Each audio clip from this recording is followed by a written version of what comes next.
रेगिस्तान की शांति एक अलग ही आकर्षण रखती है, सन्नता और गर्मी का मेल, जहां धूप की तपन हर चीज को सोने की तरह चमका देती है। इसी विशाल बेजान नजर आने वाले इलाके के बीच, जहां दिन में सूरज आग बरसाता था और रात में ठंड हड्डियों को छू जाती थी, एक छोटी सी झोपड़ी खड़ी थी। यह झोपड़ी मिट्टी और सूखी लकड़ियों से बनी थी, जैसे किसी ने इस बेड कैनवस पर एक छोटा सा रंग भर दिया हो। इस झोपड़ी में 3 लोग रहते, दो औरतें, रिदा और जहरा, और एक मर्द, कबीर। कबीर एक मजबूत और खामोश इंसान था।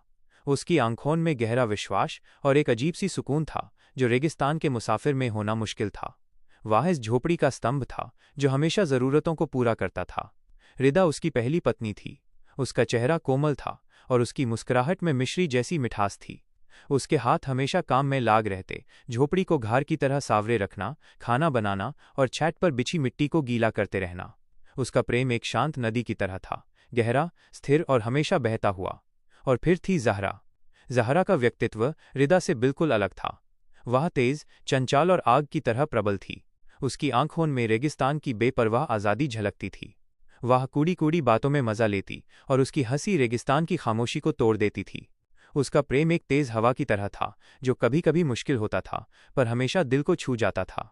तीनों का यह रिश्ता रेगिस्तान की रेती की तरह नाजुक पर चट्टन की तरह मजबूत था। यह कोई आम प्रेम कहानी नहीं थी।